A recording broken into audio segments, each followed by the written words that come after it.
Nakakatayo na siya. Opo nga, tayo. Ay, wala naghirap-hirap.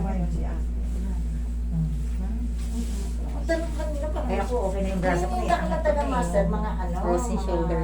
2 linggo na Dito to. yung sa inyo ulit, di ba? 2 linggo na. Ayun, master, mawakan mo at ano, sumusunod ka.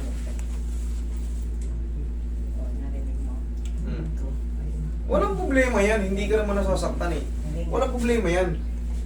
Kahit sa tuhod, sa siko, sa shoulder, walang problema yan. Ang mahalaga dyan, walang pain. Pero kung lumagutok siya at kagaya kanina, siya hindi makatayo, hindi makalakad, Master, may pin mo ah. walang problema yan sa inyo, ha?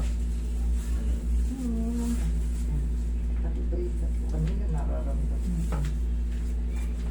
Dahil kasi kumain kayo ng kambing doon. Kung di kayo kumain ng kambing, hindi kayo magagamot. Yun ang nagpagamot sa inyo, yung kambing doon. Yung kambing niya. Nag-take out nga ako, master eh. Mm. Kasi paborito ng anak ko yun eh. Take out ako ng ano, yung sinigang saka yung papayita. Oo, sarap yun.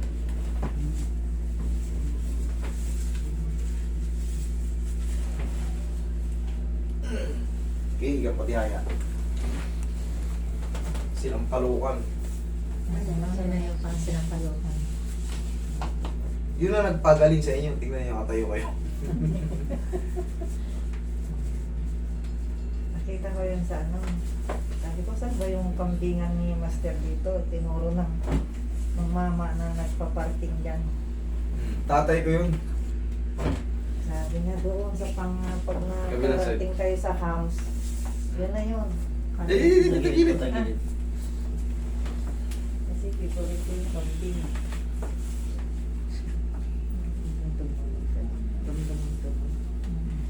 Dun sa ano, master, walang nagaganyan kasi natatakot dahil senior na raw ako, ayaw kong ganyanin. Alam niyo, mami, marami talagang natatakot. Yan ang gusto Sa mga ko senior. maramdaman ng... Alam niyo kung bakit? Siyempre, gaya ng sabi niyo, malutong na buto niyo, baka mabdisgrasya. Nasa taong nag-handle yan. Kailangan, Yung Control. na po.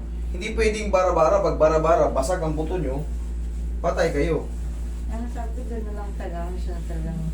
Ako kasi wala akong tinatanggihan kasi kaya kong i-handle. Ang tinatanggihan ko lang yung talagang hindi na talaga kaya hindi na kayang arukin ng knowledge ko.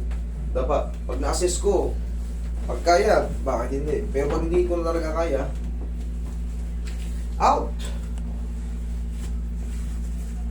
Relax na. Marami pang mas matatanda pumunta sa inyo. Pumunta rito, mga 80, 90 na nga eh. Yun dapat sa tigat sinama natin. Dahil sumasakit na ng balakang yun eh. Pero kita nyo, hina-handle ko.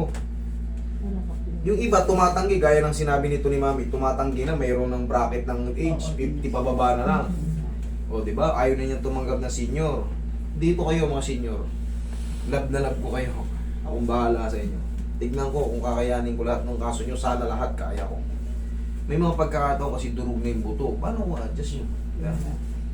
Eh pag matanda na, hindi na pwedeng operahin din. Hindi na rin gagawin. Sayang ng pera. Pero pag kaya pa, tulad yan, o kahit pa paano, guminhawa kayo. Makakaupo na kayo ng matagal. Ganun na lang, parang kaunti yun. Yun nga ang problema ko kung pupo ako, di ba? Parang Ilan ba kayong nagbalista?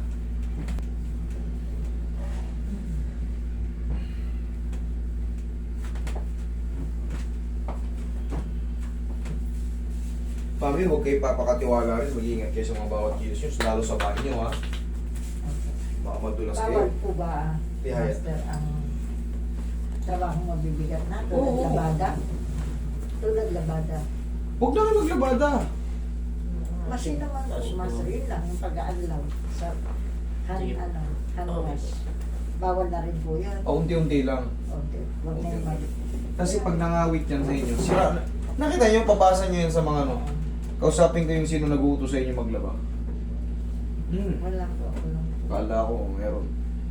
Hindi nyo alam yung importansya ng mga yan. Yung impression. Kita mo yung impression? Baba na siya. T12.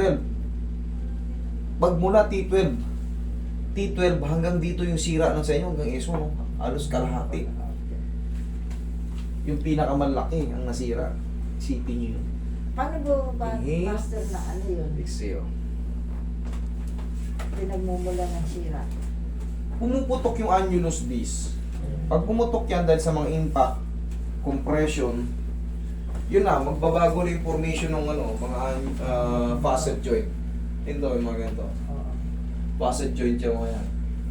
Pag umusok na yan, mababanat na yung mga puro ligaments yan. May ligaments yan, may ligaments dyan. Tapos yung mga annulus disc nga, tapos spinal nerve. Kaya katakot-takot na kirot. Minsan, umubulan tayo. Yun na po. May radiation na. Nag-therapy na po ako din, master, nakaraang taon. Ma'am, alam nyo, Wala din po talaga. magkaiba yung Ako nga din, Magkaiba yung therapy ko. Oo, magkaiba yung therapy ko, magkaiba yung sa procedure ng sa hospital. iba. Yun yung common, basic, kumbaga. Yun na yung Kuryente. sa ano namin, sa module. Iba po yun. Sunod, hindi na nadadagdagan yun. Yun ang susundin. Kung ano yung tinuro sa'yo ng instructor mo, ng professor mo, yun na yun. Sa ganito kasi, pwede kang mag-add yung ganitong natutunan ko. Pwede kang mag-add. Hindi sila nag-add ng cracking. Yun. Yun ang pinagkaiba.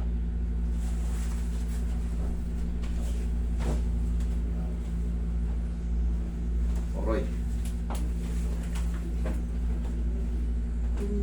Pag naglalakad nga ako, master noon, hindi ko masyado sumasakit dyan banda. Eh, siyempre, gaganong-ganon kayo eh. Oo, ganun. Okay, upo kayo, mami. Yan ang master. Baka makatrangay. Spider. Pinapadamay din. Master, ito pa ako. Sige, sige, sige. Kalimutan ko nung nakaraan. Akaling kami masasalihan ng kapangyarihan. Hindi maulan. Pag ganito, pagka gumaganyan, sabay-sabay nyo lahat para hindi masakit. O sige. Ano isa? I-rub mo muna. Sige, rub mo lang. Rub mo lang. Mamasasin ko lang ito dito. Apa yung isa pinasakit? Naiiwan. Sige, rub mo lang. Madali lang yan. Kaya natin yan. Parang ano lang yan. Putong pakwan. Ito yung tinusok-tusok ng tinan, laki, namaga. Pinutan ko. Kaya nga takot ako gabot-gabot ganyan eh. Hindi nga lang talaga nakita ko yung video mo, hindi ako mapipilitan sumama. Napanood niyo ba yung video niya? Napanood ko yung video niya. Kaya sabi ng kapatid ko, ate, sabi niya, silo pumunta sa ganun-ganun, sumama ka, sabi niya, magpa-schedule ka kahit matagal, basta makapunta ka, tulad ngayon, dumadaay ka na naman. Bala ko na nga naman nga ang pumunta rin sa Yung therapy mga ko eh. kapitbahay ko, gusto na magpuntahan sa'yo. Saan ba kayo nakatira? North ka na. Malayo pala kayo. Malayo pala sila. North Caloocan. Oo. Parang Monumento, South yan. Monumento, tapos doon sa may lettering ba yan? Oo, yun. Ah. South. Pamalabon. Kasi sinakyan, papunta Bawalay Malabon. ng malapit Ano yun? saka Anong Letter. sinakyan sa kanila? ewan ko, lapit sa fisher mo. Kasi ngayon lang ulit ka First time pumunta na sa pumunta kanila. kanina doon. Mm. Kaya talagang kailangan ko saan kayo bababa. Mm. Kuya, saan? Dito na Ayan, kami. oo. Eh, dire-diretso na. May gusto nga sumama pa Round. Ganun lang. Ako Kasi- si ate. Ganun lang. Sige, payunti mo lang. Okay lang pati bababa. Okay na? Ayan, para ano, isama ulit siya.